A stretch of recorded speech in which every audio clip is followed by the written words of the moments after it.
Orfeo. Los misterios de Dionisos. Cómo se agitan en el inmenso universo, cómo se arremolinan y se buscan esas almas innúmeras que brotan de la grande alma del mundo.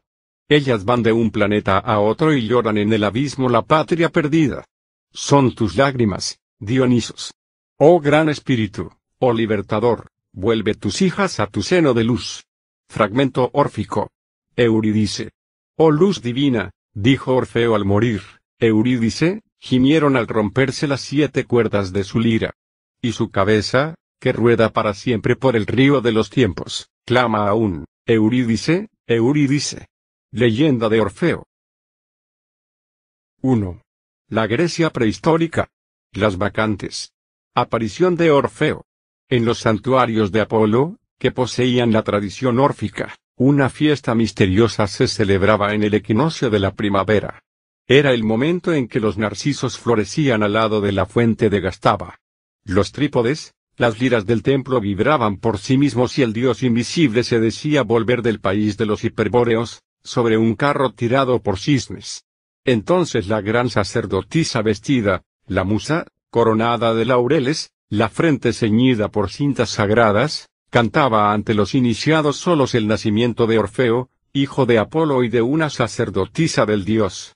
Ella invocaba el alma de Orfeo, padre de los mitos, salvador melodioso de los hombres, Orfeo, soberano e inmortal y 3 veces coronado, en los infiernos, en la tierra y en el cielo, el que marcha con una estrella en la frente por entre los astros y los dioses. El canto místico de la sacerdotisa de Delfos aludía a uno de los numerosos secretos guardados por los sacerdotes de Apolo e ignorados por la multitud. Orfeo fue el genio animador de la Grecia sagrada, el despertador de su alma divina. Su lira de 7 cuerdas abarca el universo. Cada una de ellas responde a una modalidad del alma humana, contiene la ley de una ciencia y de un arte. Hemos perdido la clave de su plena armonía, pero los modos diversos no han cesado de vibrar en nuestros oídos. La impulsión teúrgica y dionisíaca que Orfeo supo comunicar a Grecia, se transmitió por ella a toda Europa. Nuestro tiempo no cree va en la belleza, en la vida. Si a pesar de todo guarda de ella una profunda reminiscencia, una secreta e invencible esperanza, lo debe a aquel sublime inspirado. Saludemos en él al gran iniciador de Grecia, al patriarca de la poesía y de la música, concebidas como reveladoras de la verdad eterna. Pero antes de reconstituir la historia de Orfeo, por el fondo mismo de los santuarios, digamos que era Grecia cuando él apareció. Era en tiempo de Moisés, 5 siglos antes de Homero, 13 siglos antes de Jesucristo. La India se hundía en su Kali Yuga, en su ciclo de tinieblas, y no ofrecía más que una sombra de su antiguo esplendor. Asiria, que por la tiranía de Babilonia había desencadenado sobre el mundo el azote de la anarquía, continuaba tiranizando al Asia. Egipto, muy grande por la ciencia de sus sacerdotes y por sus faraones, resistía con todas sus fuerzas a esta descomposición universal, pero su acción se detenía en el Éufrates y el Mediterráneo. Israel iba a levantar en el desierto el principio del Dios masculino y de la unidad divina por la voz tonante de Moisés, pero la tierra no había aún oído sus ecos. Grecia estaba profundamente dividida por la religión y por la política. La península montañosa que muestra sus finos cortes en el Mediterráneo y rodean millares de islas, estaba poblada hacía miles de años por un brote de la raza blanca, emparentada con los getas, los escitas y los celtas primitivos. Aquella raza había sufrido las mezclas, las impulsiones de todas las civilizaciones anteriores. Colonias de la India, de Egipto y Palestina habían enjambrado en aquellas orillas, poblado sus promontorios y sus valles de razas, de costumbres, de divinidades múltiples. Las flotas pasaban a velas desplegadas bajo las piernas del coloso de Rodas, colocado sobre los 2 diques del puerto. El mar de las Cíclades, donde, en los días claros, el navegante ve siempre alguna isla o ribera en el horizonte, era surcado por las proas rojas de los fenicios y las proas negras de los piratas de Lidia. Ellos llevaban en sus naves todas las riquezas de Asia y África, marfil, objetos pintados de cerámica, telas de Siria, vasos de oro, púrpura y perlas, frecuentemente, mujeres arrebatadas de alguna costa salvaje. por medio de aquel cruzamiento de razas se había moldeado un idioma armonioso y fácil, mezcla de celta primitivo, del zen, del sánscrito y del fenicio. Esa lengua, que pintaba la majestad del océano en el nombre de Poseidón y la serenidad del cielo en la de Urano, imitaba todas las voces de la naturaleza, desde el canto de los pajarillos hasta el choque de las espadas y el estruendo de la tempestad. Era multicolor como su mar de un intenso azul de matices cambiantes, multisonante como las olas que murmuran en sus golfos o mugen sobre sus innumerables arrecifes, poluflos boyo talasa, como dice Homero. Con aquellos comerciantes o aquellos piratas, iban con frecuencia sacerdotes que les dirigían o les mandaban como dueños. Escondían ellos en sus barcas una imagen de madera de una divinidad cualquiera. La imagen estaba sin duda groseramente tallada, y los marineros de entonces tenían por ella el mismo fetichismo que muchos de nuestros marinos tienen por su Madonna. Pero aquellos sacerdotes no dejaban de estar en posesión de ciertas ciencias, y la divinidad que llevaban de su templo a un país extranjero representaba para ellos una concepción de la naturaleza, un conjunto de leyes, una organización civil y religiosa. Porque en aquellos tiempos toda la vida intelectual descendía de los santuarios. Se adoraba a Juno en Argos, a Artemis en Arcadia, a Pafos en Corinto, la Astarte fenicia se había convertido en la Afrodita nacida de la espuma de las olas.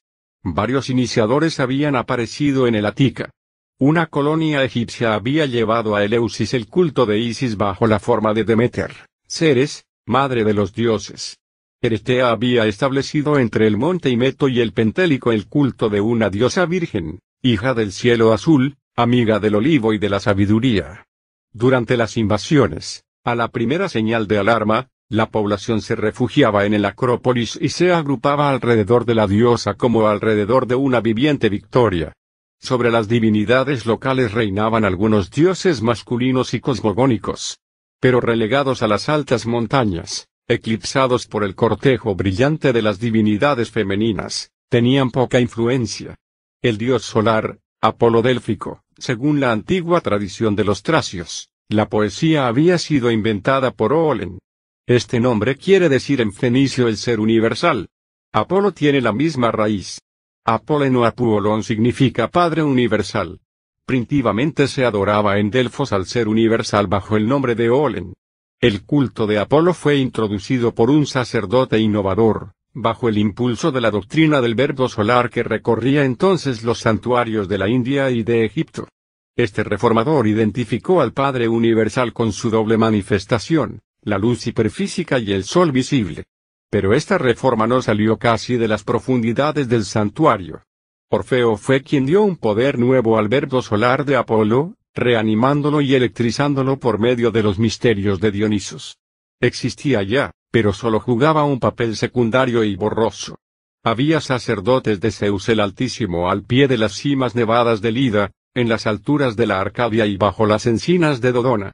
Pero el pueblo prefería al Dios misterioso y universal, las diosas que representaban a la naturaleza en sus potencias seductoras o terribles. Los ríos subterráneos de la Arcadia, las cavernas de las montañas que descienden hasta las entrañas de la tierra, las erupciones volcánicas en las islas del mar Egeo, habían llevado desde remotos tiempos a los griegos hacia el culto de las fuerzas misteriosas de la tierra. En sus alturas como en sus profundidades, la naturaleza era presentida, temida y venerada. Como todas aquellas divinidades no tenían centro social ni síntesis religiosa, se hacían entre sí una guerra encarnizada. Los templos enemigos, las ciudades rivales, los pueblos divididos por el rito, por la ambición de los sacerdotes y de los reyes, se odiaban, desconfiaban unos de otros y se combatían en sangrientas luchas. Pero tras la Grecia estaba la Tracia salvaje y ruda. Hacia el norte, enfiladas de montañas cubiertas de robles gigantescos y coronadas de peñascos, se seguían en grupos ondulantes, se desarrollaban en circos enormes o se enmarañaban en macizos nudosos. Los vientos del septentrión desgastaban sus flancos y un cielo, con frecuencia tempestuoso, barría sus cimas. Los pastores de los valles y los guerreros de las llanuras pertenecían a la fuerte raza blanca, a la gran reserva de los dorios de Grecia. Raza varonil por excelencia, que se marca en la belleza por la acentuación de los rasgos, la decisión del carácter, y en la fealdad, por lo terrible y grandioso que se encuentra en la careta de las medusas y de las antiguas gorgonas. Como todos los pueblos antiguos que recibieron su organización de los misterios, como Egipto, como Israel, como la Etruria, Grecia tuvo su geografía sagrada, en que cada comarca venía a ser el símbolo de una región puramente intelectual y supraterrena del espíritu. Porque la Tracia fue siempre considerada por los griegos como el país santo por excelencia, el país de la luz y la verdadera patria de las musas. Traquia, según Fabre d'Olivet, deriva del fenicio raquigua, el espacio etéreo o el firmamento. Lo que hay de cierto es que, para los poetas y los iniciados de Grecia, como Píndaro, Esquilo o Platón, el nombre de la Tracia tenía un sentido simbólico y significaba el país de la pura doctrina y de la poesía sagrada que de ella procede. Esta palabra tenía, pues, para ellos un sentido filosófico e histórico. Filosóficamente, designaba una región intelectual, el conjunto de las doctrinas y de las tradiciones que hacen proceder al mundo de una inteligencia divina. Históricamente, aquel nombre recordaba al país y la raza donde la doctrina y la poesía dóricas, este vigoroso brote del antiguo espirituario, habían aparecido al principio para florecer enseguida en Grecia por el santuario de Apolo. El uso de este género de simbolismo está probado por la historia posterior. En Delfos había una clase de sacerdotes tracios. Eran los guardianes de la alta doctrina. El tribunal de los anfictiones estaba antiguamente defendido por una guardia tracia, es decir, por una guardia de guerreros iniciados. La tiranía de Esparta suprimió aquella falange incorruptible y la reemplazó por los mercenarios de la fuerza bruta. Más tarde, el verbo tracisar fue aplicado irónicamente a los devotos de la antigua doctrina. Es porque aquellas altas montañas tenían los más antiguos santuarios de Cronos, de Zeus y de Uranos. De allí habían descendido en ritmos eumólpicos la poesía, las leyes y las artes sagradas. Los poetas fabulosos de la Tracia dan de ello fe. Los nombres de Tamiris, de Linos y de Anfión responden quizá a personajes reales, pero ante todo personifican, según el lenguaje de los templos, otros tantos géneros de poesía. Cada uno de ellos consagra la victoria de una teología sobre otra. En los templos de entonces solo alegóricamente se escribía la historia. El individuo no era nada, la doctrina y la obra, todo. Tamiris, que cantó la guerra de los titanes y fue cegado por las musas, anuncia la derrota de la poesía cosmogónica por nuevas modas. Linos, que introdujo en Grecia los cantos melancólicos de la Cia y fue muerto por Hércules, revela la invasión en Tracia de una poesía emocionante, desolada y voluptuosa, que rechazó al principio el viril espíritu de los dorios del norte. Significa al mismo tiempo la victoria de un culto lunar sobre un culto solar. Anfión, por el contrario, que según la leyenda alegórica movía las piedras con sus cantos y construía templos a los sones de su lira, representa la fuerza plástica que la doctrina solar y la poesía dórica ortodoxa ejercieron sobre las artes y sobre toda la civilización helénica. Estrabón asegura positivamente que la poesía antigua solo era el lenguaje de la alegoría. Dionisio de Halicarnaso lo confirma y confiesa que los misterios de la naturaleza y las más sublimes concepciones de la moral han sido cubiertos con un velo. No es, pues, por metáfora por lo que la antigua poesía se llamó la lengua de los dioses. Ese sentido secreto y mágico, que constituye su fuerza y su encanto, está contenido en su nombre mismo. La mayor parte de los lingüistas han derivado la palabra poesía del verbo griego poiein, hacer, crear. Etimología simple y muy natural en apariencia, pero poco conforme a la lengua sagrada de los templos, de donde salió la poesía primitiva. Es más lógico admitir con Fabre d'Olivet que poiesis viene del fenicio foe, boca, voz, lenguaje, discurso, y deis, ser superior, ser principio, o, en sentido figurado, Dios. El etrusco aes o aesa, el galo aes, el escandinavo ase, el concepto os, señor, el egipcio Osiris tienen la misma raíz. Bien distinta es la luz con que relumbra Orfeo.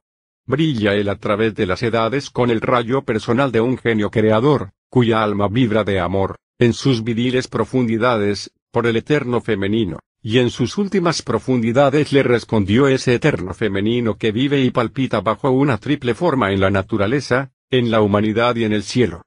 La adoración de los santuarios, la tradición de los iniciados, el grito de los poetas, la voz de los filósofos, y más que todo su obra, la Grecia orgánica, atestiguan su viviente realidad. En aquellos tiempos, la Tracia era presa de una lucha profunda, encarnizada. Los cultos solares y los cultos lunares se disputaban la supremacía. Esta guerra entre los adoradores del sol y de la luna, no era, como podría creerse, la fútil disputa de dos supersticiones. Estos dos cultos representaban dos teologías, dos cosmologías, dos religiones y dos organizaciones sociales absolutamente opuestas. Los cultos uránicos y solares tenían sus templos en las alturas y las montañas, sacerdotes varones, leyes severas. Los cultos lunares reinaban en las selvas, en los valles profundos, tenían sacerdotisas mujeres, ritos voluptuosos, la práctica desarreglada de las artes ocultas y el gusto de la orgía.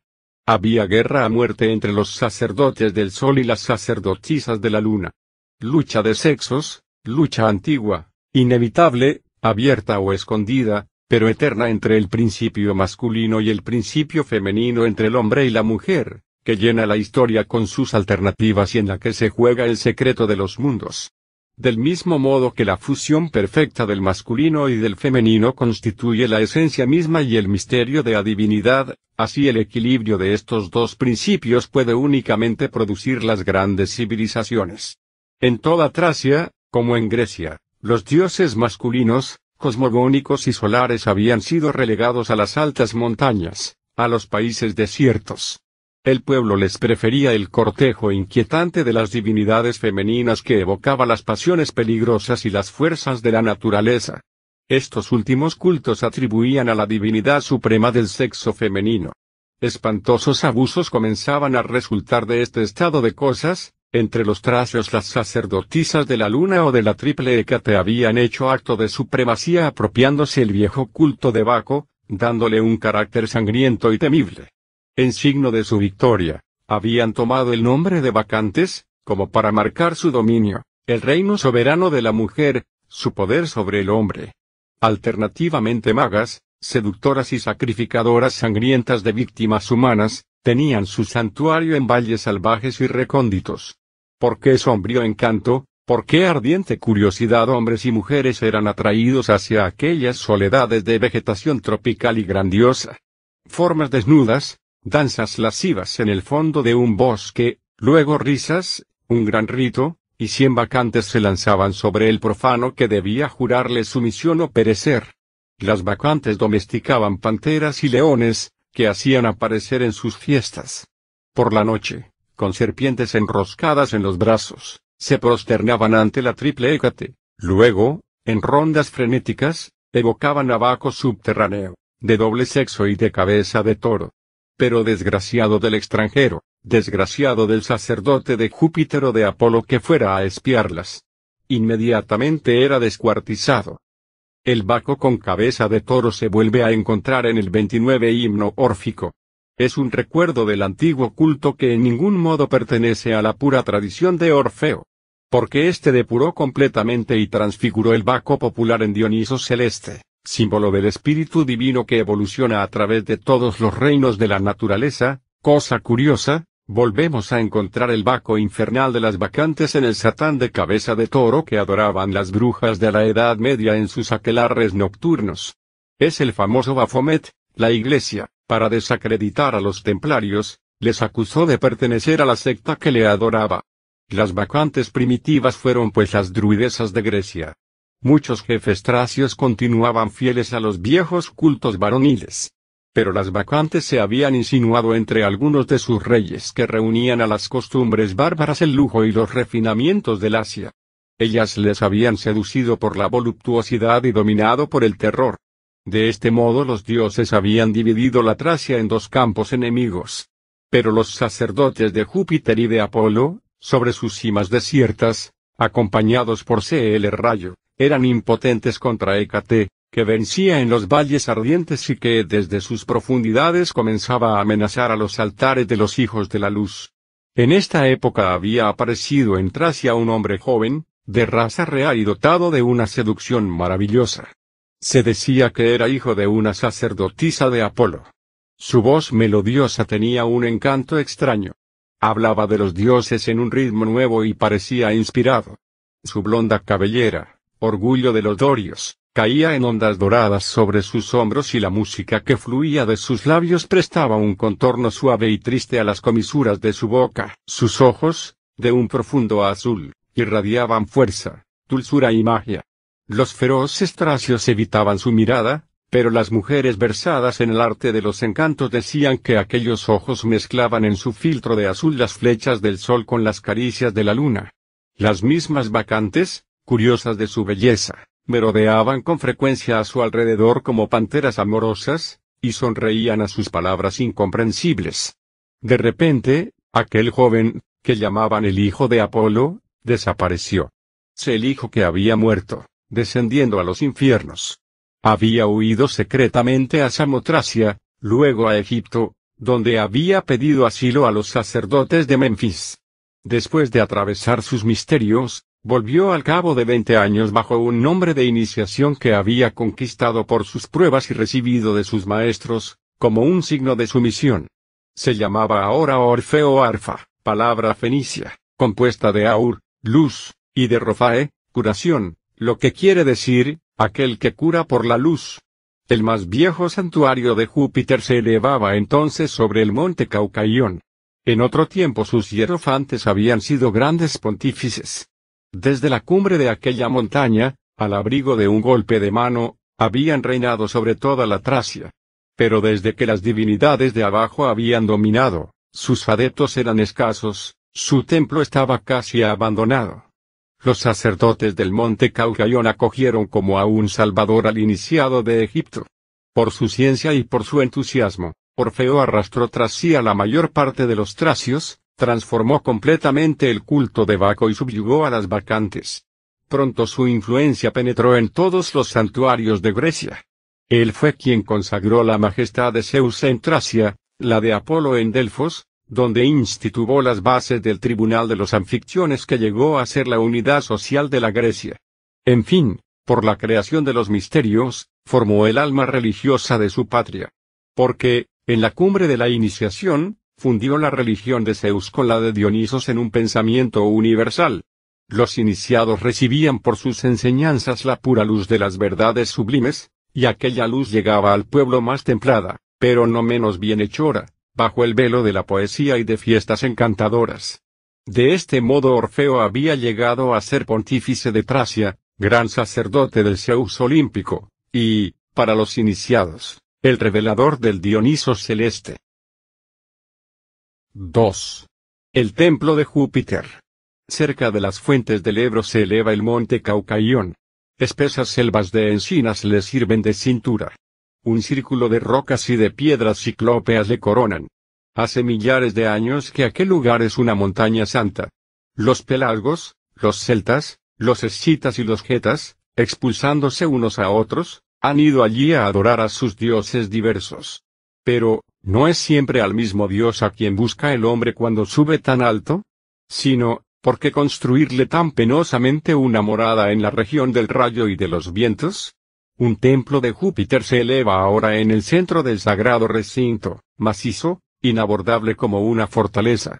A la entrada, un peristilo de 4 columnas dóricas destaca sus fustes enormes sobre un pórtico sombrío.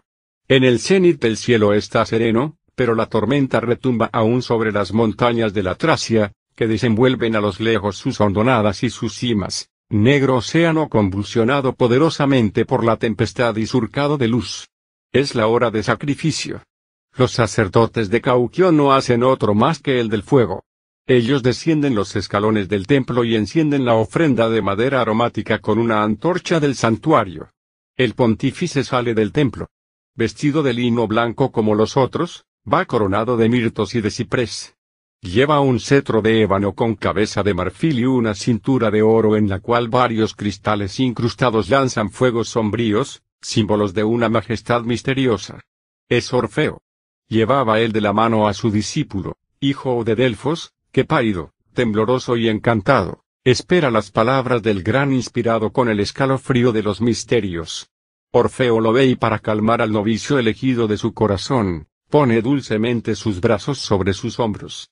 Sus ojos sonríen, pero de repente resplandecen.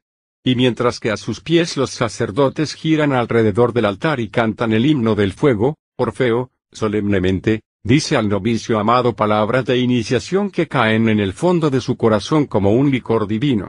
He aquí las palabras saladas de Orfeo al joven discípulo: repliégate hasta el fondo de ti mismo para elevarte al principio de las cosas, a la grande triada que resplandece en el éter inmaculado. Consume tu cuerpo por el fuego de tu pensamiento, sal de la materia como la llama de la madera que ella devora. Entonces tu espíritu se lanzará en el puro éter de las causas eternas, como el águila en el trono de Júpiter. Voy a revelarte el secreto de los mundos, el alma de la naturaleza, la esencia de Dios. Escucha por lo pronto al gran arcano. Un solo ser reina en el cielo profundo y en el abismo de la tierra, Zeus tonante, Zeus etéreo. Él es consejo profundo, el poderoso odio y el amor delicioso. Él reina en la profundidad de la tierra y en las alturas del cielo estrellado. Soplo de las cosas, fuego indómito, varón y hembra, un rey, un poder, un dios, un gran maestro. Júpiter es el esposo y la esposa divina, hombre y mujer, padre y madre.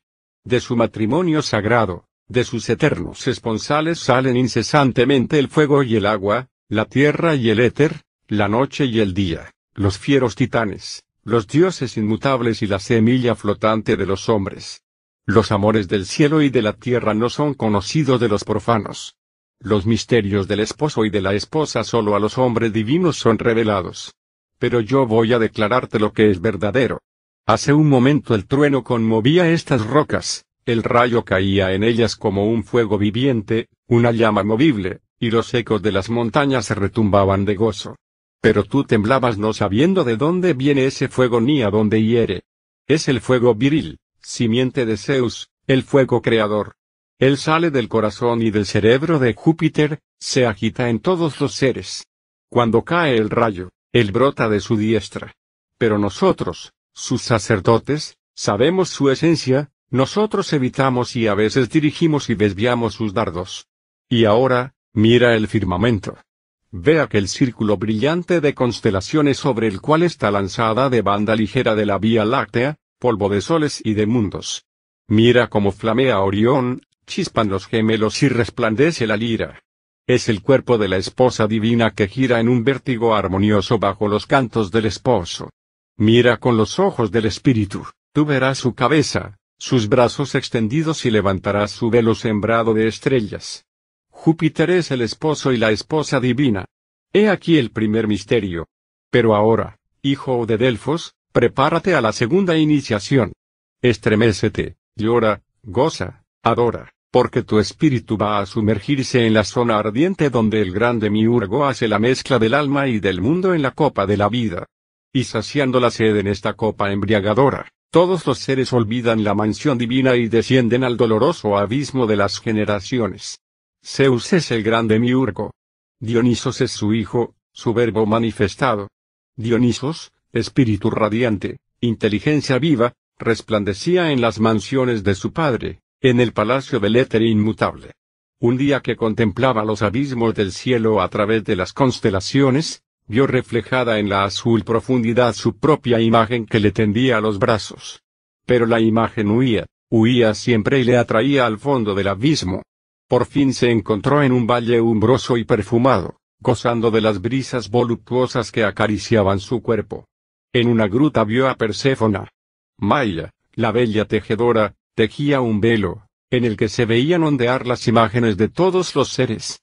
Ante la Virgen Divina se detuvo mudo de admiración. En este momento, los fieros titanes, las libres titánidas le vieron.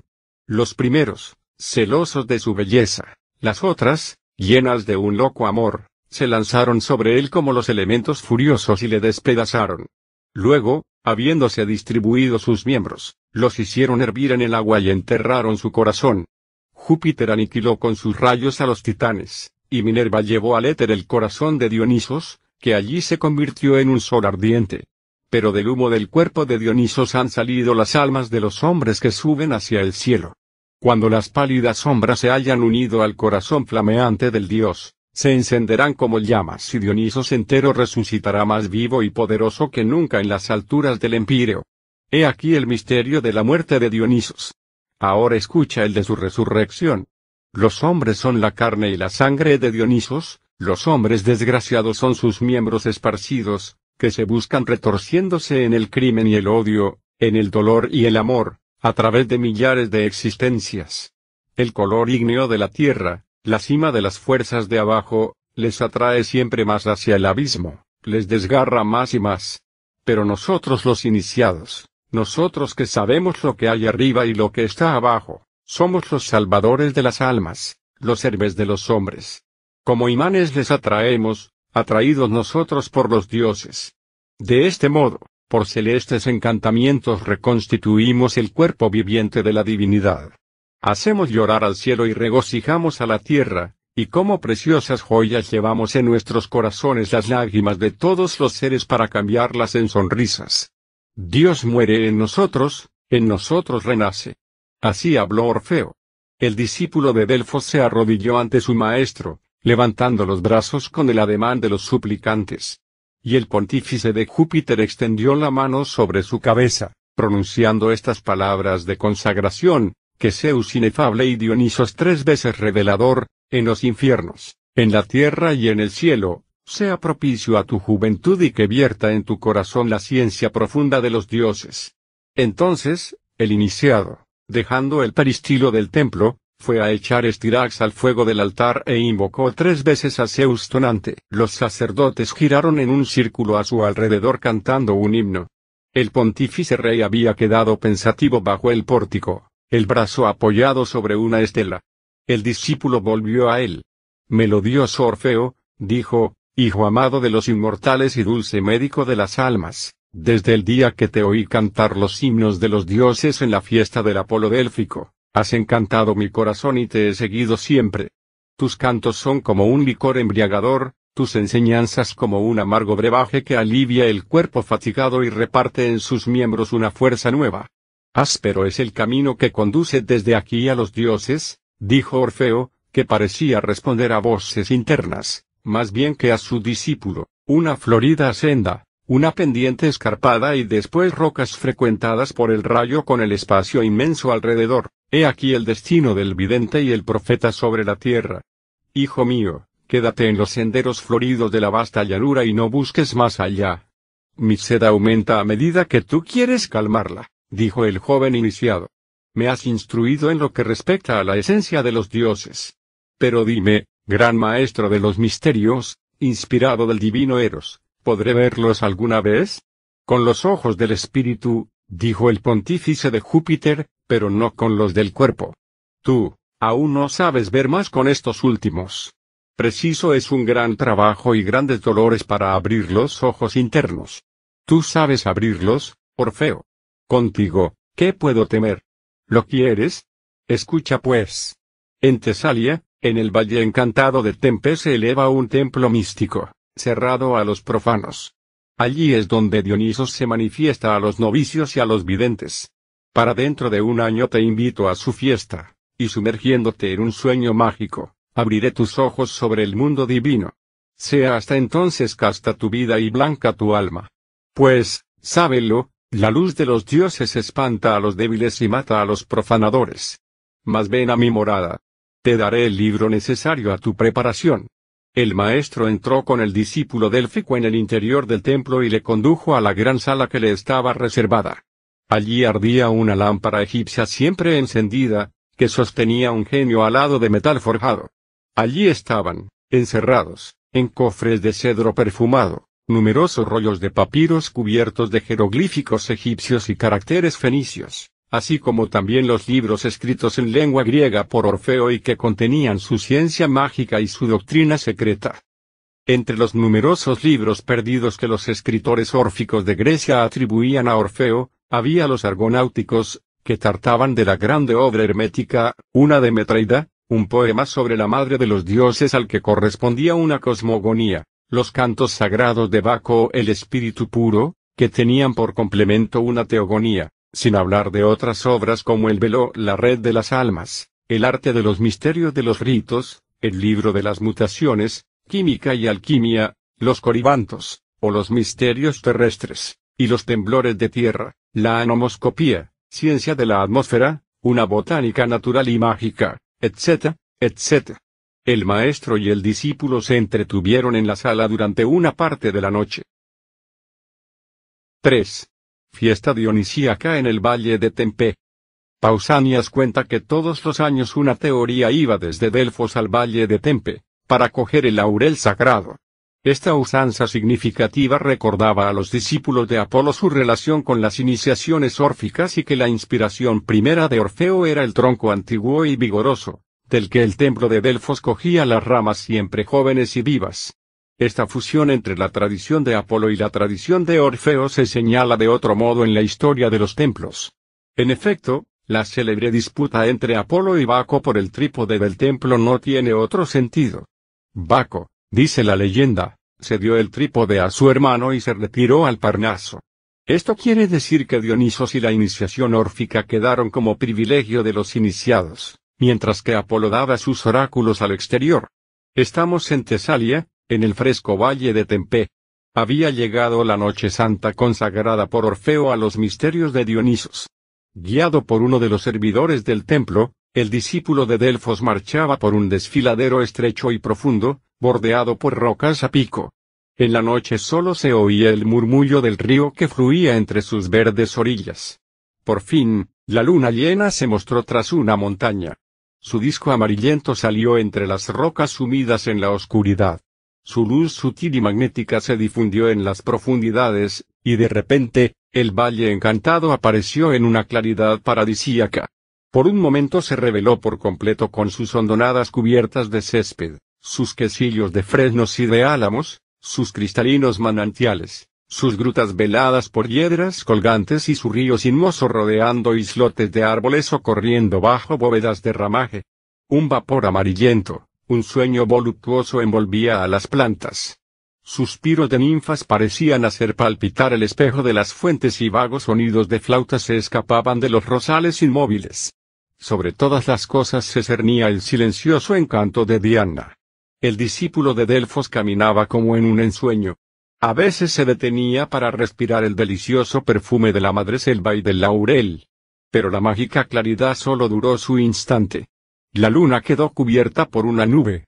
Todo se volvió negro, las rocas tomaron de nuevo sus formas amenazadoras, y luces errantes brillaron por todas partes bajo la espesura de los árboles, a la orilla del río y en las profundidades del valle.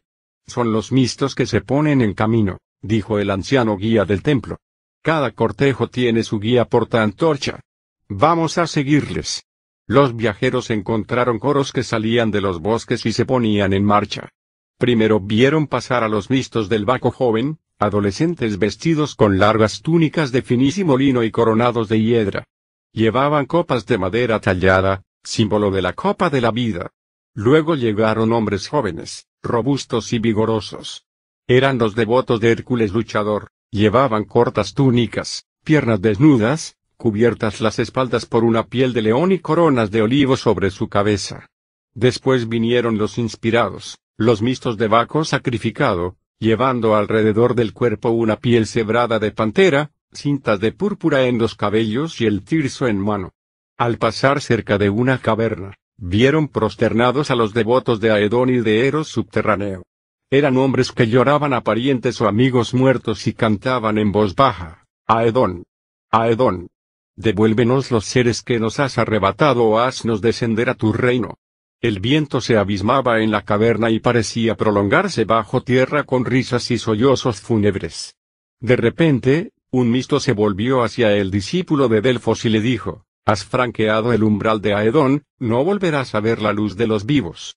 Otro, al pasar, le deslizó estas palabras al oído: sombra, a la sombra volverás, tú que vienes de la noche, vuelve al Erebo. Y se alejó corriendo.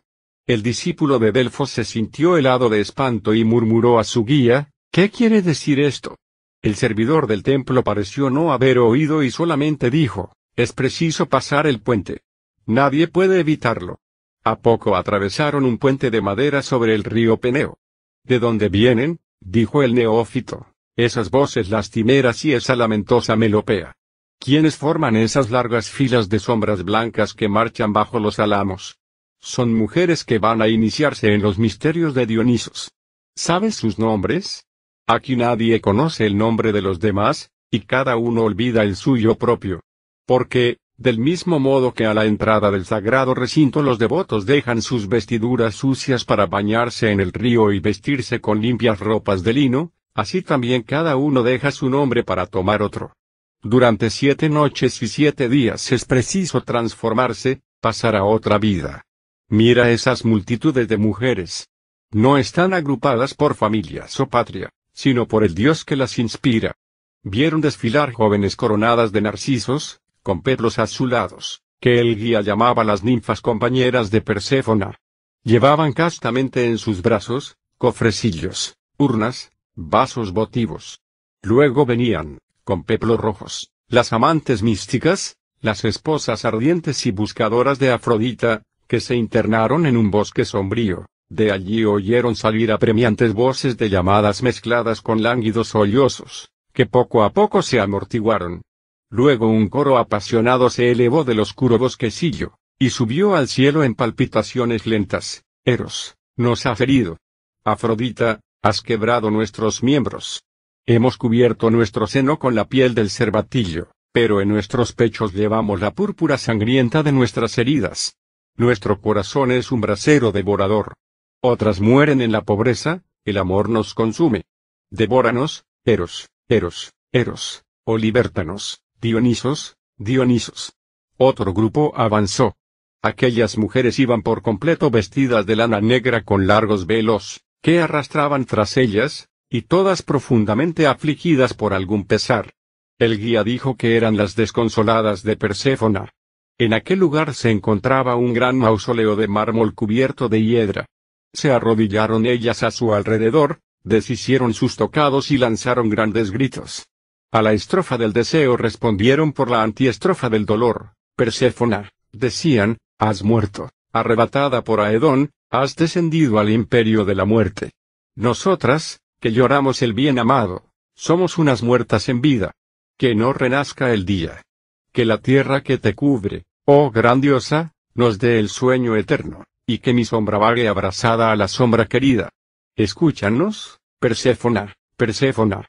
Ante aquellas escenas extrañas, bajo el delirio contagioso de aquellos profundos dolores, el discípulo de Delfos se sintió invadido por 1000 sensaciones contrarias y atormentadoras. Le parecía que no era él mismo, los deseos, los pensamientos, las agonías de todos aquellos seres se habían convertido en sus agonías y deseos. Su alma se hacía en pedazos para pasar a 1000 cuerpos. Una angustia mortal le penetraba. Ya no sabía si era un hombre o una sombra. Entonces, un iniciado de elevada estatura que por allí pasaba, se detuvo y dijo, paz a las afligidas sombras. Mujeres dolientes, anhelad la luz de Dionisos. Orfeo os espera. Todas le rodearon en silencio, deshojando sus coronas de asfodelos, y él, con su tirso, les mostró el sendero.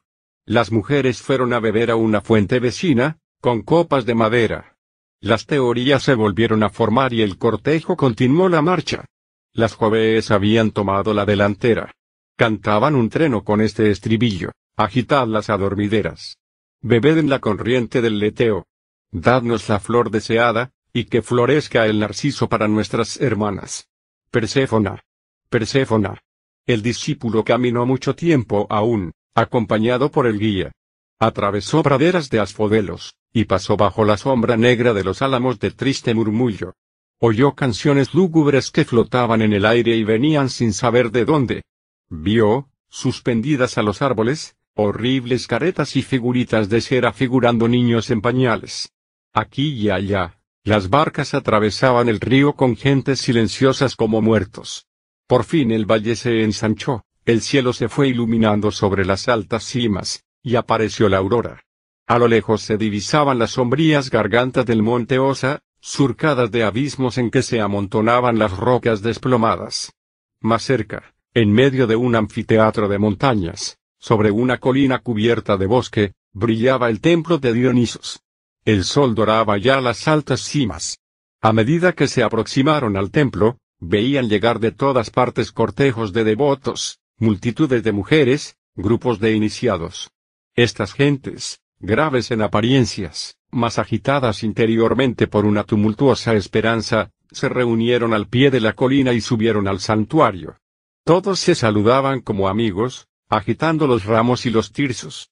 El guía había desaparecido, y el discípulo de Delfos se encontró, sin saber cómo, en un grupo de iniciados de brillantes cabellos adornados con coronas y cintas de colores diversos. Jamás los había visto, sin embargo creía reconocerlos por una reminiscencia llena de felicidad. Ellos también parecían esperarle, pues le saludaban como a un hermano y le felicitaban por su feliz llegada.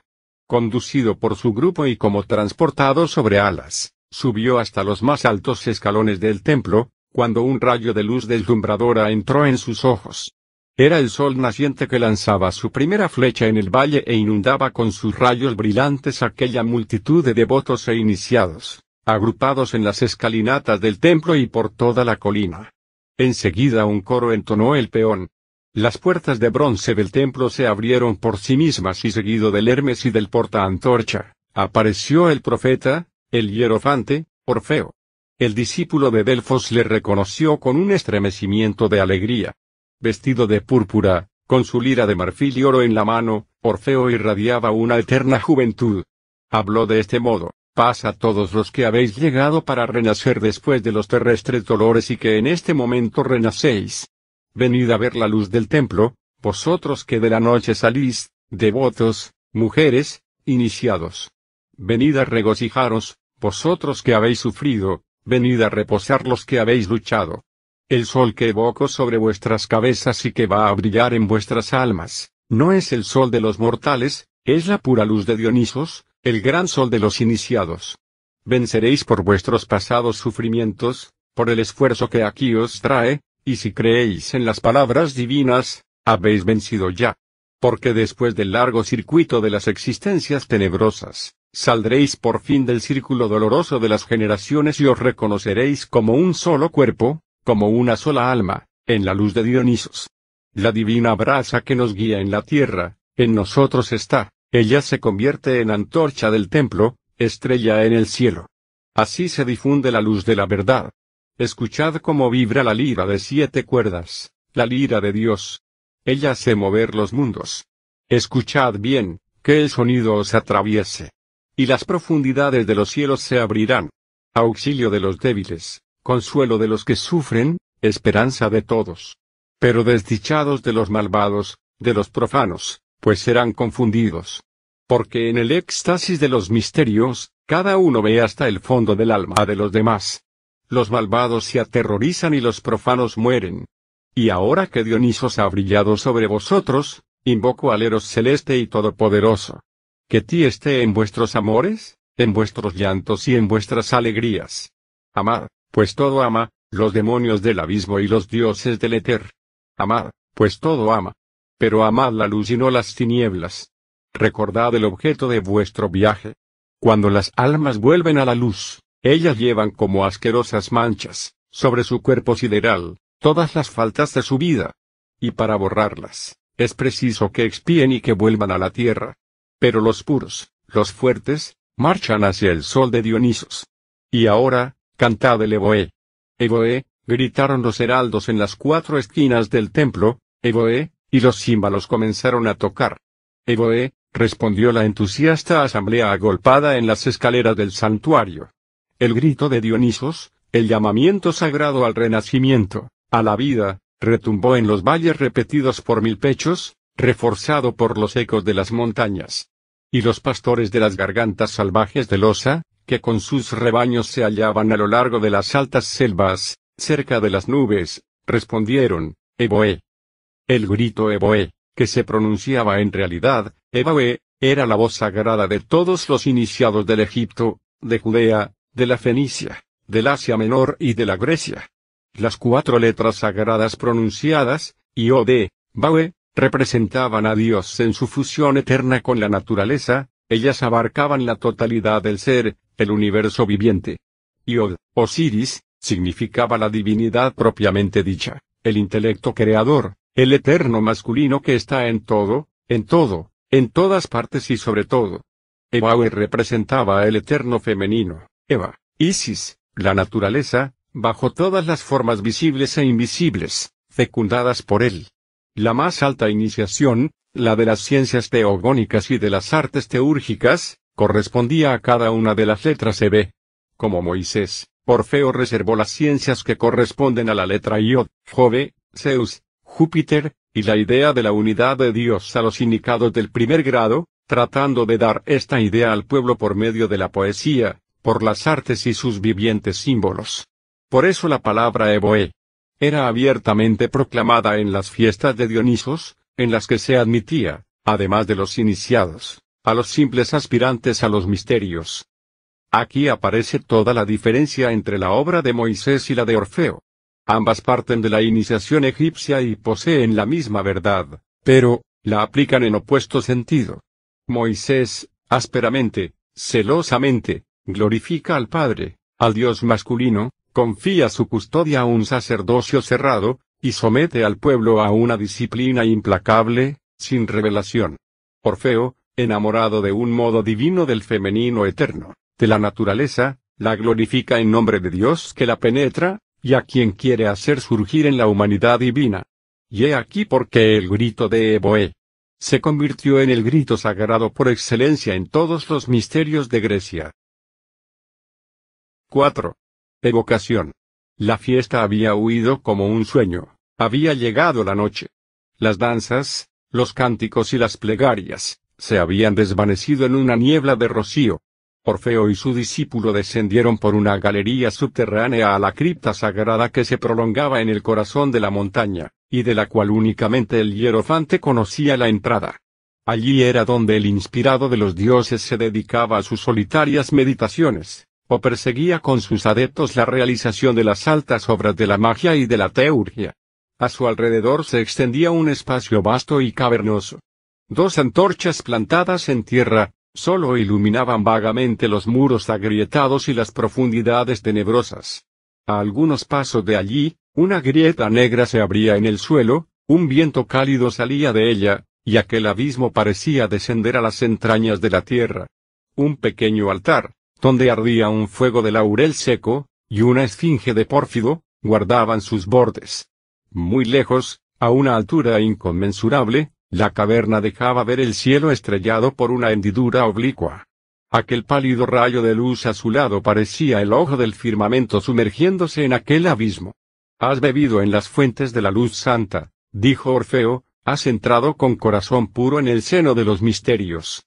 Ha llegado la hora solemne en que voy a hacerte penetrar hasta los manantiales de la vida y de la luz. Los que no han levantado el espeso velo que recubre a los ojos de los hombres las maravillas invisibles, no han llegado a ser hijos de los dioses. Escucha, pues, las verdades que es preciso callar a la multitud y que constituyen la fuerza de los santuarios. Dios es uno y siempre semejante a sí mismo. Él reina en todas partes. Pero los dioses son innumerables y diversos, porque la divinidad es eterna e infinita. Los más grandes son las almas de los astros. Soles, estrellas, tierras y lunas, cada astro tiene la suya, y todas han salido del fuego celeste de Zeus y de la luz primitiva. Semiconscientes, inaccesibles, incambiables, ellas rigen al gran todo de sus movimientos regulares. Mas cada astro arrastra en su esfera etérea falanges de semidioses que fueron en otro tiempo hombres y que, después de haber descendido la escala de los reinos, han remontado gloriosamente los cielos para salir por fin del círculo de las generaciones. Por estos divinos espíritus Dios respira, obra, aparece, ¿qué digo? Ellos son el soplo de su alma viviente, los rayos de su conciencia eterna. Ellos gobiernan a los ejércitos de los espíritus inferiores, que vigorizan a los elementos, ellos dirigen los mundos. De lejos, de cerca, ellos nos rodean, y aunque de esencia inmortal, revisten formas siempre cambiantes, según los pueblos, los tiempos y las regiones. El impío que los niega, los teme, el hombre piadoso, los adora sin conocerlos, el iniciado los conoce, los atrae y los ve. Si he luchado para encontraros, si he desafiado a la muerte, sí, como se dice, he descendido a los infiernos, Fue para dominar a los demonios del abismo, para atraer a los dioses de las alturas sobre mi Grecia amada, para que el cielo profundo se una con la tierra, y la tierra encantada escuche las voces divinas.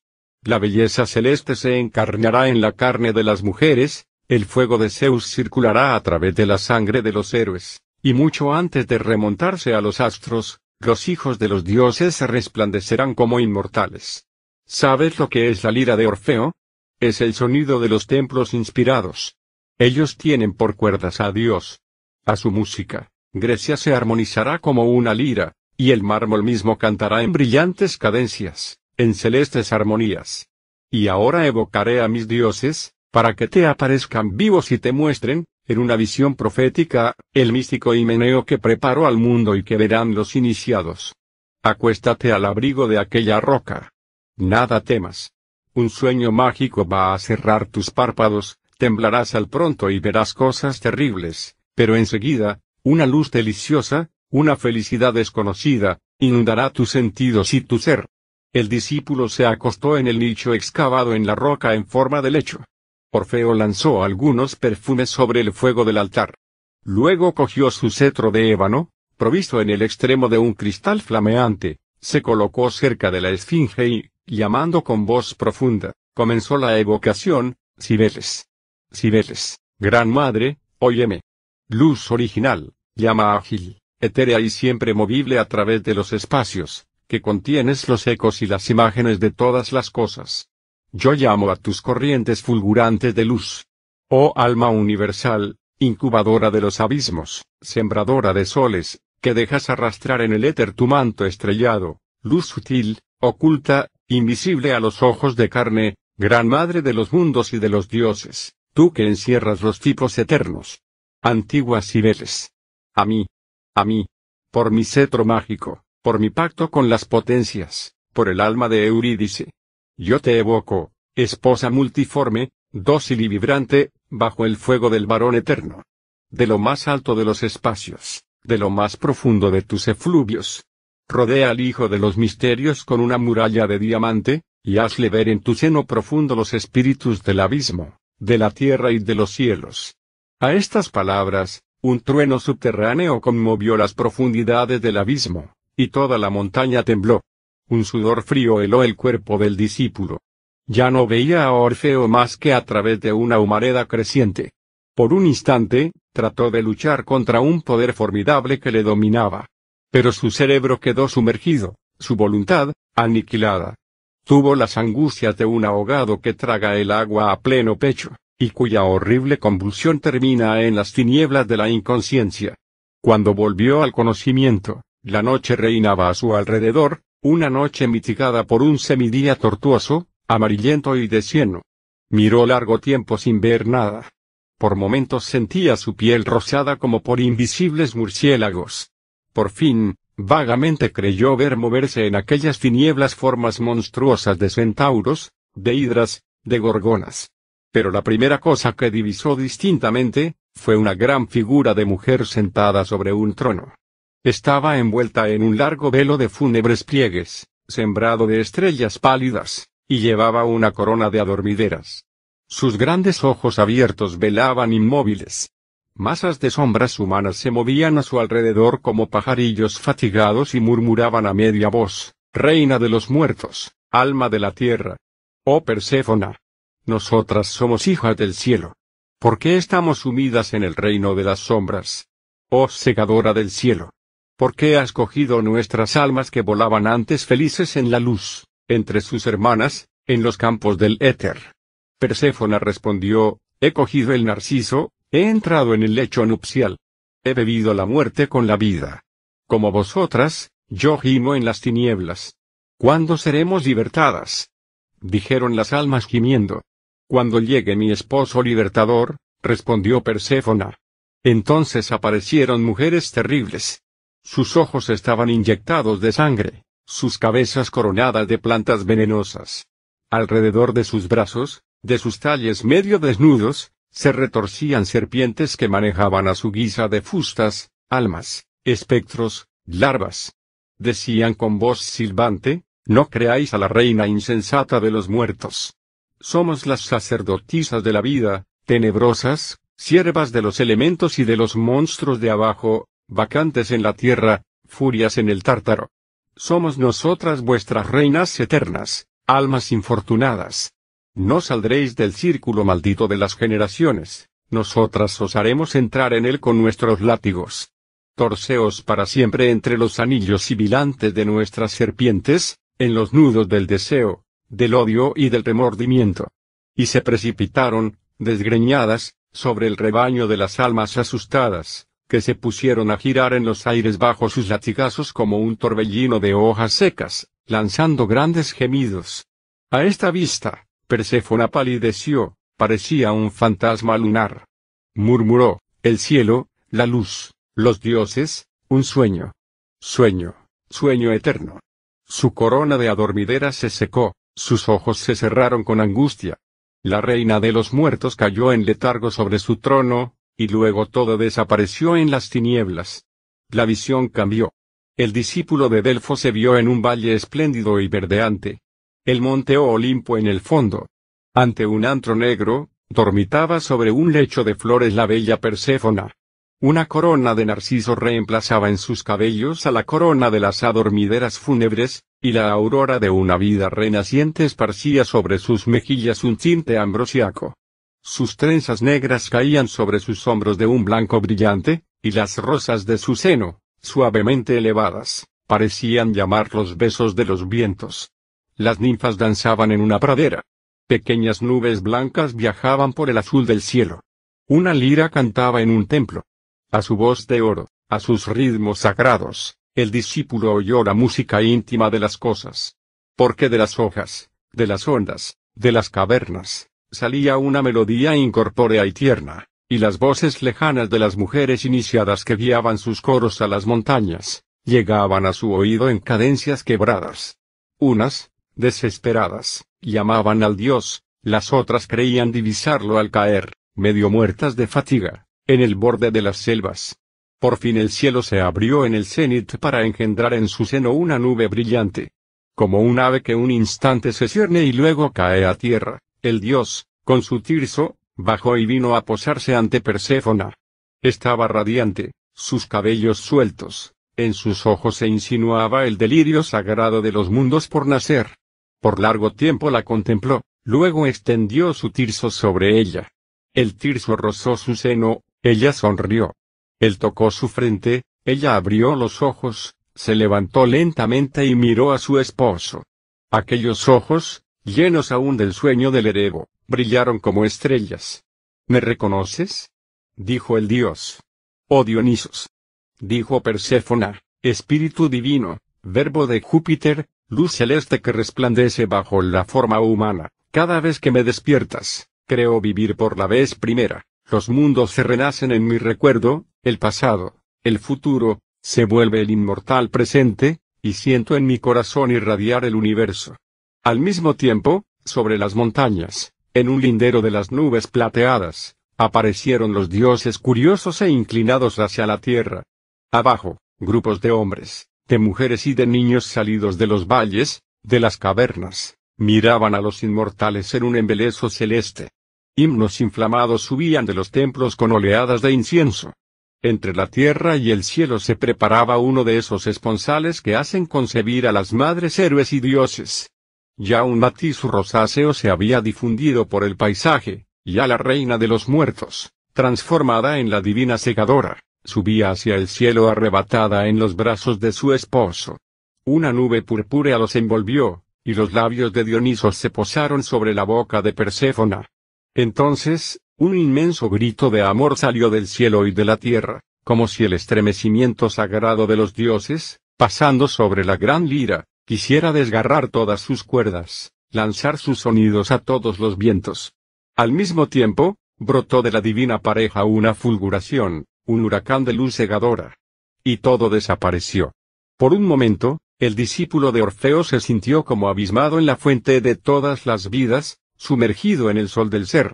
Pero sumergido en su brasa incandescente, volvió a subir con sus alas celestes y, como relámpago, atravesó los mundos para alcanzar en los límites el sueño extático del infinito. Cuando volvió a sus sentidos corporales, estaba sumido en la negra oscuridad. Una lira luminosa brillaba sola en las tinieblas.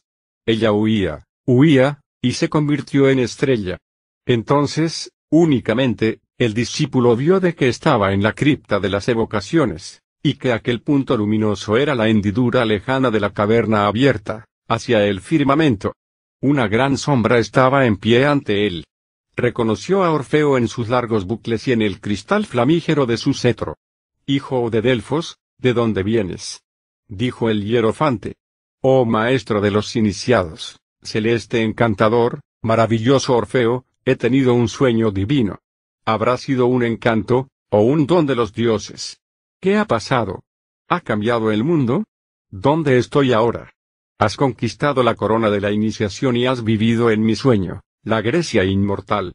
Pero, salgamos de aquí, porque para que todo se cumpla es preciso que yo muera y que tú vivas». 5. La muerte de Orfeo. Los robles de la selva bramaban fustigados por la tempestad en las faldas del monte Caucaión, el trueno rugía a golpes redoblados sobre las rocas desnudas y hacía temblar el templo de Júpiter hasta en sus cimientos. Los sacerdotes de Zeus estaban reunidos en una cripta consagrada del santuario, y, sentados en sus asientos de bronce, formaban un semicírculo. Orfeo estaba en el centro, como un acusado. Estaba más pálido que de costumbre, pero una llama profunda salía de sus ojos serenos. El más anciano de los sacerdotes elevó su voz grave como la luz de un juez: «Orfeo, tú el llamado hijo de Apolo, a quien hemos nombrado pontífice y rey, a quien hemos dado el cetro místico de los hijos de Dios, reina sobre la Tracia, por el arte real y sacerdotal. Has elevado en esta comarca los templos de Júpiter y de Apolo, y has hecho relucir en la noche de los misterios el sol divino de Dionisos. Mas, ¿sabes bien el peligro que nos amenaza? Tú que conoces los temibles secretos, tú que más de una vez nos has predicho el porvenir y que de lejos has hablado a tus discípulos apareciéndote en sueños, ¿ignoras lo que pasa a tu alrededor? En tu ausencia, las salvajes bacantes, las sacerdotisas malditas, se han reunido en el valle de Hécate. Guiadas por Aglaonice, la maga de Tesalia, han persuadido a los jefes de las orillas del Ebro para que restablezcan el culto de la sombría Hécate, y amenazan con destruir el templo de los dioses viriles y todos los altares del Altísimo. Excitados por sus bocas ardientes, guiados por sus antorchas incendiarias, 1000 guerreros tracios acampan al pie de esta montaña y mañana asaltarán el templo, excitados por el aliento de estas mujeres vestidas con la piel de pantera, ávidas de la sangre masculina. Aglaonice, la gran sacerdotisa de la tenebrosa Hécate, las conduce, es la más terrible de las magas, implacable y encarnizada como una furia. Debes conocerla. ¿Qué dices de esto? Lo sabía todo, dijo Orfeo, y todo ello tenía que llegar. Entonces, ¿por qué no has hecho nada para defendernos? Aglaonice ha jurado degollarnos sobre nuestros altares, cara al cielo viviente que adoramos. ¿Qué va a hacer de este templo, de sus tesoros, de tu ciencia y de Zeus mismo, si nos abandonas? ¿No estoy con vosotros?, continuó Orfeo con dulzura. Has llegado, pero demasiado tarde, dijo el anciano. Aglaonice conduce a las bacantes y las bacantes conducen a los tracios. ¿Les rechazarás con el rayo de Júpiter y con las flechas de Apolo? ¿Por qué no has llamado a este recinto a los jefes tracios fieles a Zeus para aplastar la rebelión? No es con las armas, sino con la palabra, como se defiende a los dioses. No hay que combatir a los jefes, sino a las bacantes. Iré yo solo. Quedad tranquilos. Ningún profano franqueará este sagrado recinto. Mañana terminará el reino de las sanguinarias sacerdotisas. Y sabedlo bien, vosotros que tembláis ante la horda de Hécate, vencerán los dioses celestes y solares.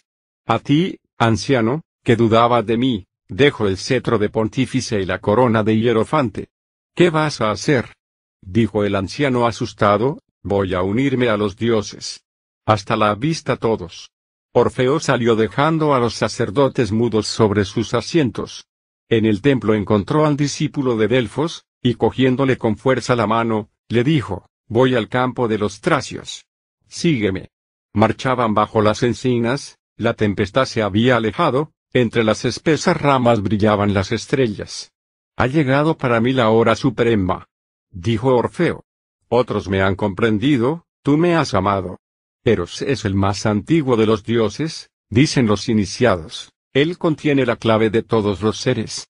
También te he hecho penetrar en el fondo de los misterios, los dioses te han hablado, tú les has visto. Ahora, lejos de los hombres, solos ambos, a la hora de su muerte, Orfeo debe dejar a su discípulo amado el enigma de su destino, la inmortal herencia, la pura antorcha de su alma. Maestro, escucho y obedezco, dijo el discípulo de Delfos. Caminemos, dijo Orfeo, por ese sendero que desciende. La hora se aproxima. Quiero sorprender a mis enemigos. Sígueme y escucha, graba mis palabras en tu memoria, pero guárdalas como un secreto. Se imprimirán en letras de fuego sobre mi corazón, los siglos no las borrarán. Tú sabes ahora que el alma es hija del cielo. Has contemplado su origen y su fin y comienzas a recordarlo. Cuando desciende a la carne, ella continúa, aunque débilmente, recibiendo la influencia de arriba. Por nuestras madres, ese soplo potente nos llega al principio. La leche de su seno alimenta nuestro cuerpo, pero de su alma se nutre nuestro ser angustiado por la ahogada prisión de la materia. Mi madre era sacerdotisa de Apolo, mis primeros recuerdos son los de un bosque sagrado, un templo solemne, una mujer que me lleva en sus brazos envolviéndome en su suave cabellera como en un cálido vestido. Los objetos terrestres, los semblantes humanos me llenaban de horrible terror. Pero enseguida mi madre me apretaba en sus brazos, encontraba su mirada y ella me inundaba de una divina reminiscencia del cielo. Pero aquel rayo murió en el gris sombrío de la tierra. Un día mi madre desapareció, había muerto. Privado de su mirada, apartado de sus caricias, quedé espantado de mi soledad. Habiendo visto correr la sangre en un sacrificio, tomé horror al templo y descendí a los valles tenebrosos. Las bacantes asombraron mi juventud. Entonces ya Aglaonice reinaba sobre esas mujeres voluptuosas y refoces. Hombres y mujeres, todos la temían. Ella respiraba un sombrío deseo y aterrorizaba. Esta hija de Tesalia ejercía sobre quienes se aproximaban a ella un atractivo fatal. Por las artes de la infernal Hécate, atraía a las jóvenes a su valle embrujado y las instruía en su culto. Aglaonice había puesto sus ojos sobre Eurídice, se había obstinado en atraer a aquella virgen con un designio perverso, con un amor desenfrenado, maléfico. Quería arrastrar a aquella joven al culto de las bacantes, dominarla, entregarla a los genos infernales después de haber marchitado su juventud. Ya ella la había envuelto en sus promesas seductoras, en sus encantos nocturnos. Atraído yo por no sé qué presentimiento al valle de Hécate, caminaba un día por las altas hierbas de una pradera llena de plantas venenosas. Reinaba el horror en las proximidades de los bosques frecuentados por las bacantes. Pasaban por ellos bocanadas de perfumes, como el cálido soplo del deseo. Vi a Eurídice, que caminaba lentamente, sin verme, hacia un antro, como fascinada por un objeto invisible. A veces una frívola risa salía del bosque de las bacantes, otras un extraño suspiro. Eurídice se detenía temblorosa, incierta, y luego continuaba su marcha, como atraída por mágico poder. Sus bucles de oro flotaban sobre sus hombros blancos, sus ojos de narciso nadaban en la embriaguez, mientras marchaba a la boca del infierno. Pero yo había visto el cielo latente en su mirada, Eurídice. Exclamé, cogiendo su mano, ¿a dónde vas? Como despierta de un sueño, lanzó un grito de horror y de salvación, y cayó en mi seno. Entonces el divino Eros nos dominó, y por una mirada, Eurídice y Orfeo, fueron esposos para siempre.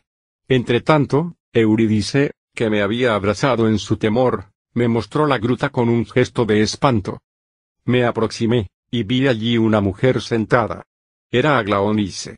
Cerca de ella, una pequeña estatua de Hécate en cera pintada de rojo, de blanco y de negro, que tenía un látigo.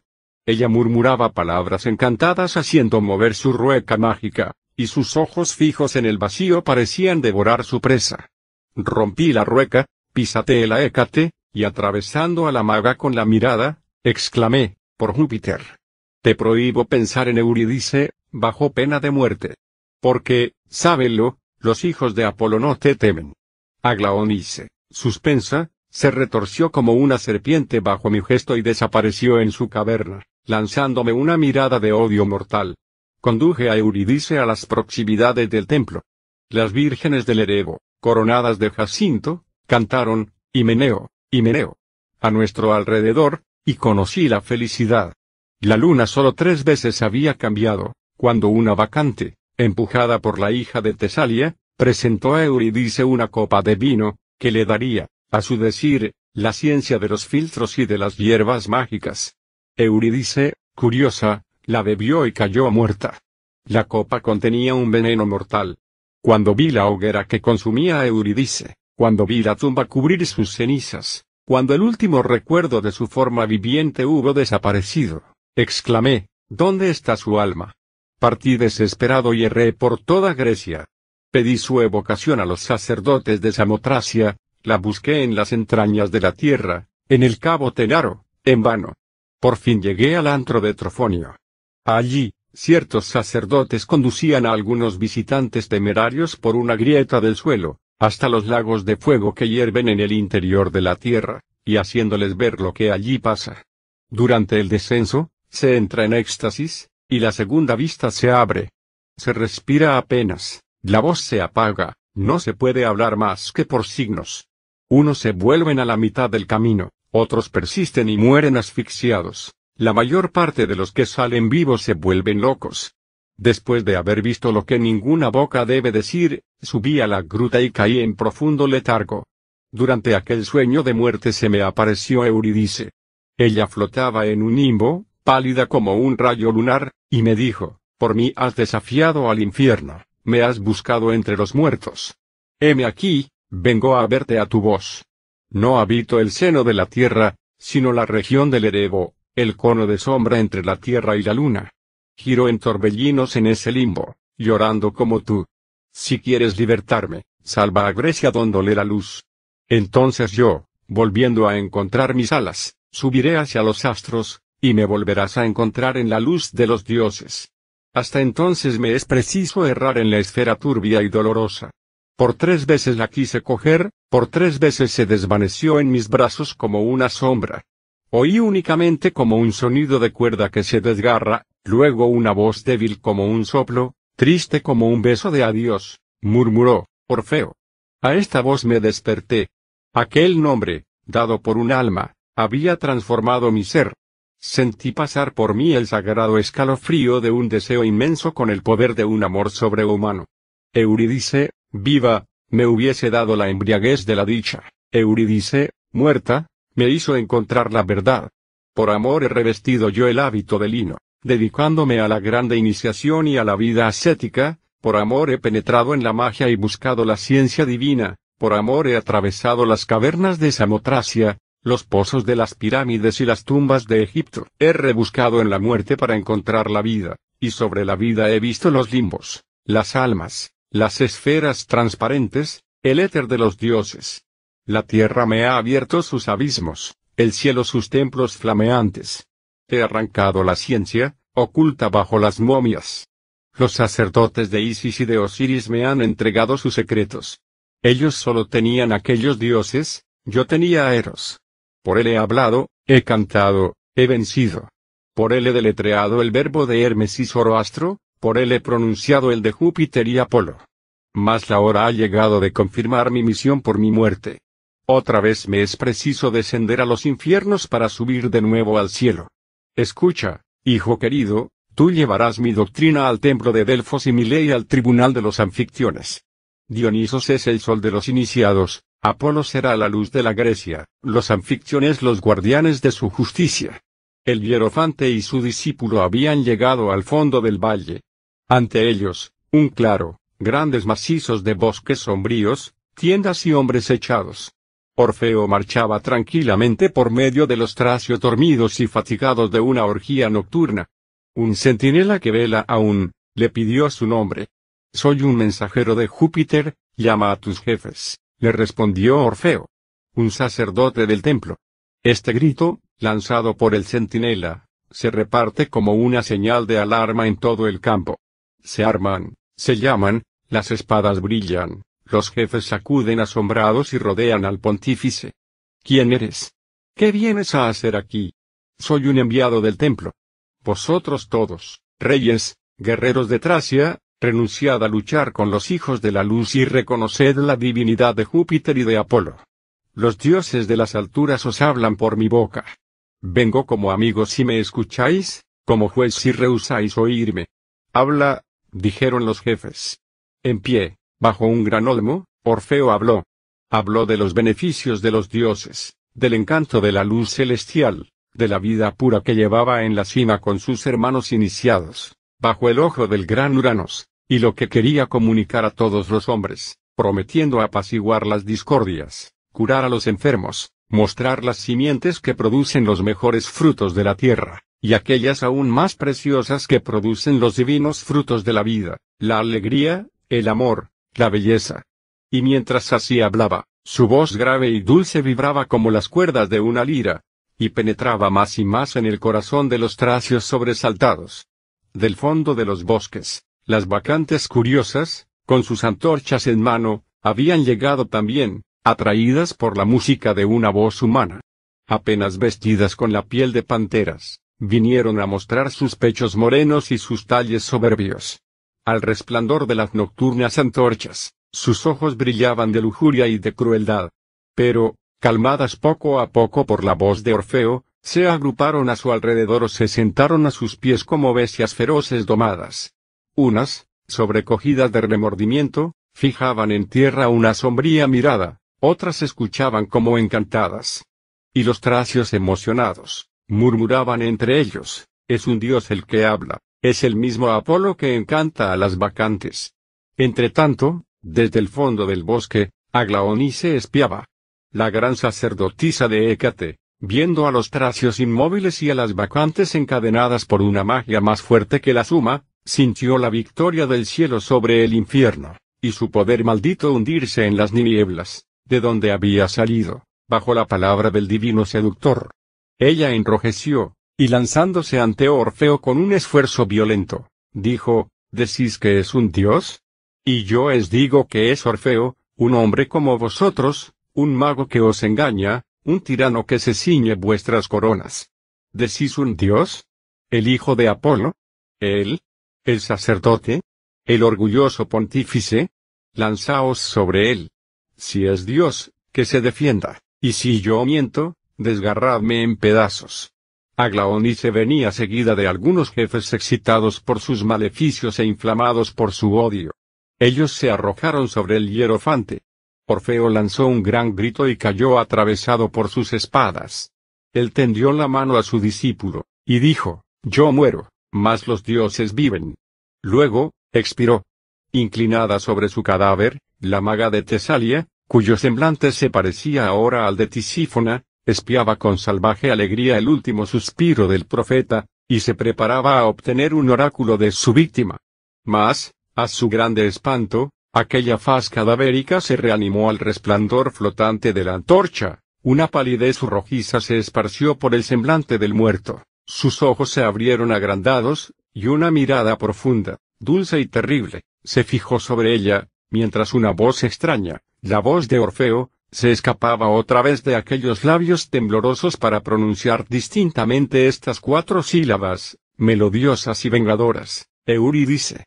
Ante aquella mirada, ante aquella voz, la sacerdotisa espantada se hizo atrás, exclamando, no ha muerto. Van a perseguirme. Para siempre. Orfeo, Eurídice. Diciendo estas palabras, Aglaonice desapareció como fustigada por 100 furias.